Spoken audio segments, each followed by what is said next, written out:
¿Te has preguntado qué pasa después de la muerte? ¿Qué sucede cuando este cuerpo se desintegra cumpliendo lo que dice la Biblia, que del polvo vinimos y al polvo vamos? Bueno, si tienes muchas preguntas y pocas respuestas, pues quédate aquí, que el Ministerio Bíblico Príncipe de Paz existe para responder todas estas incógnitas que tienes.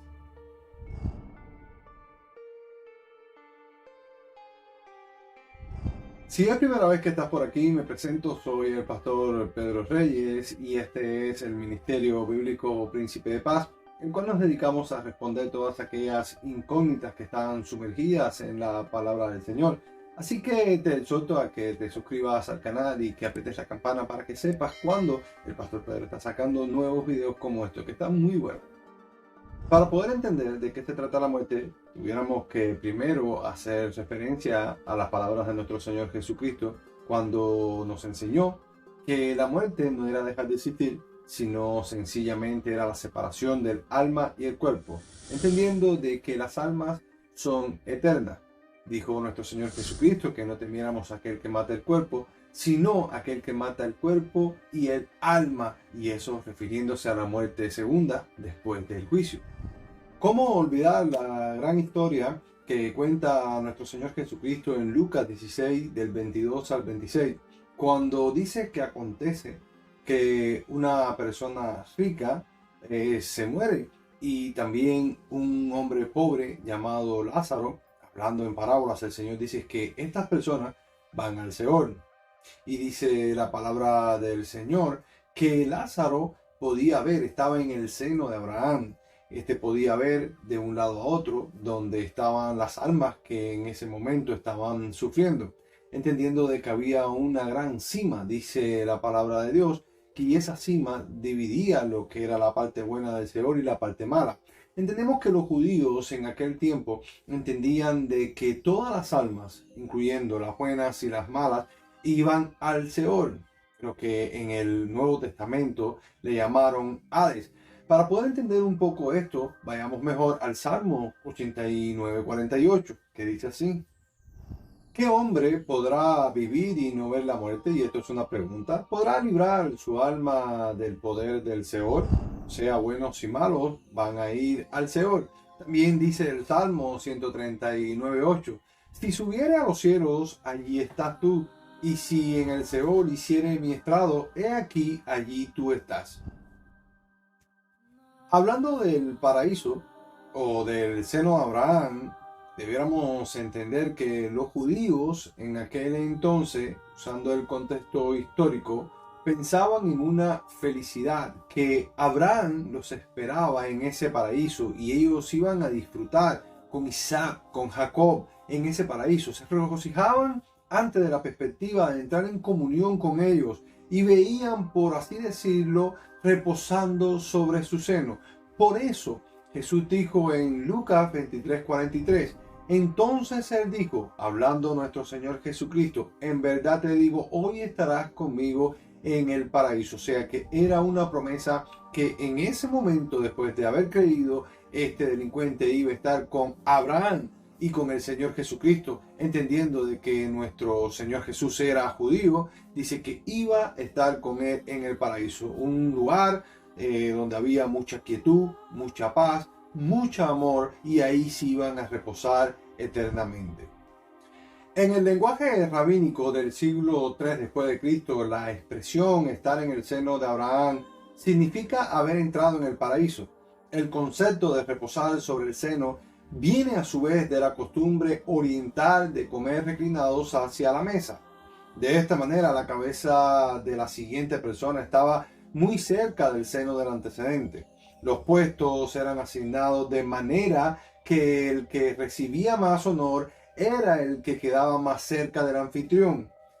Es en este sentido de cercanía y de comunión que se entiende la expresión del seno de Abraham. Volvamos entonces a Lucas 16:22 para poder entender mejor de lo que estamos hablando. Y aconteció que murió el mendigo y fue llevado por los ángeles al seno de Abraham. Y murió también el rico y fue sepultado. Y en el Hades alzó sus ojos estando en tormento y vio de lejos a Abraham y a Lázaro en su seno. Entonces él dando voces dijo: Padre Abraham, ten misericordia de mí, y envía a Lázaro para que moje la punta de su dedo en agua y refresque mi lengua, porque estoy atormentado en esta llama. Padre Abraham le dijo: Hijo, acuérdate que recibiste tus bienes en tu vida, y Lázaro también males, pero ahora este es consolado aquí y tú atormentado. Además de todo esto, una gran cima está puesta entre nosotros y vosotros, de manera que lo que quisiera pasar de aquí a vosotros no puede ni allá pasar para acá. Entonces este pasaje, en el cual no es una parábola cualquiera, porque hace referencia a nombres de personas cuando menciona a Lázaro, creyendo que es una realidad. Cuando el Señor hablaba de una parábola, pues evidentemente quería enseñar algo, pero nunca mencionaba nombres. Y en este caso mencionó el nombre de Lázaro, haciendo referencia de que había una gran realidad en lo que decía, y era que había un abismo en el Seol entre malos y buenos, y que no se podía pasar de un lado a otro, haciendo referencia también a aquella promesa que había, que los buenos, aquellas personas que creyeron en él, aún sin verlo, por eso la Biblia dice que bienaventurados aquellos que creyeron en mí, aunque no me vieron, pues entonces él los sacaría definitivamente de el Seol. Pero dice que esa parte buena era el paraíso, y entendiendo que la otra parte mala formaba parte de el Seol. Todas las personas iban ahí, pero el malo, dice la palabra del Señor, que sufría, y esto es hablando de los judíos, aquellas personas que estaban antes de la gracia. Por eso el Salmo 9:17 dice así: los malos serán trasladados al Seol, toda la gente que se olvidan de Dios. Entonces cabría la pregunta: si estas personas estaban en el Seol, ¿cómo es que llegaron al cielo? ¿O cómo es que hoy las personas no van al Seol y van directamente al cielo, pero estas personas que murieron antes de Cristo sí? Bueno, la respuesta está en el Salmo 16:10, y el mismo salmista tenía la esperanza y tenía la convicción de que él no se quedaría en el Seol. Dice la palabra del Señor en el Salmo 16:10 así: porque no dejarás mi alma en el Seol, ni permitirás que tu santo vea corrupción. Aunque esta profecía se refería al Señor Jesucristo, David también sabía que tenía seguridad de su salvación. Y aunque por poco tiempo yacería en el Seol y su cuerpo iba al polvo, pues definitivamente él sabía que en la resurrección de los muertos nuestro Señor Jesucristo vendría por él. Por eso veamos también lo que dice Proverbios 15:24. Dice así: el camino de la vida es hacia arriba, al entendido, para apartarse del Seol que es abajo. Por eso, después de haber resucitado nuestro Señor Jesucristo, cumplió con todas las promesas que tenía el pueblo de Israel. Y ya estos no iban al Seol, sino que cuando nuestro Señor Jesucristo tomó las llaves de la muerte y del Hades, aquel pasaje que describe en Apocalipsis 1:18, que dice: y el que vivo y estuvo muerto, mas he aquí que vivo por los siglos de los siglos, amén, y tengo las llaves de la muerte y del Hades. Entonces ahora tenemos un pasaje directo al cielo. Ya no hay judío ni griego, y toda aquella persona que cree en Jesucristo como su Señor y Salvador, se gana el cielo. Por eso veamos Efesios 4 del 8 al 10, que dice así: por lo cual dice: subiendo a lo alto llevó cautivo la cautividad y dio dones a los hombres. Y eso de que subió, que es sino que también había descendido primero a las partes más bajas de la tierra. El que descendió es el mismo que también subió por encima de todos los cielos para llenarlo todo.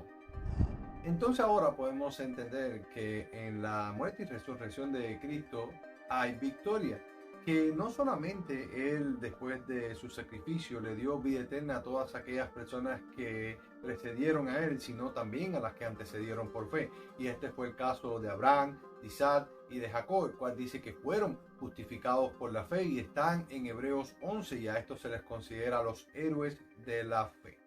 Así que, hermano, espero que haya entendido que el Seol, ¿verdad? Ese en griego es aquel lugar que se quedó inactivo, que ahora tú y yo tenemos promesas en Cristo Jesús de ir al cielo sencillamente por haber creído en sus promesas.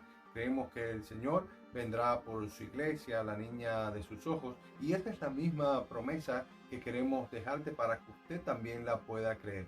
Dice la Biblia que de tal manera amó Dios al mundo, que ha dado su Hijo unigénito para que todo aquel que en él crea no se pierda, mas tenga vida eterna. Así que esta promesa también es para ti. Vida eterna en el cielo, pero también vida en abundancia aquí en la tierra. Así que te deseo mucha paz, espero haberle respondido todas sus preguntas con respecto a este tema. Deje su comentario que será muy útil para poder hacer otros videos como este. Mucha paz.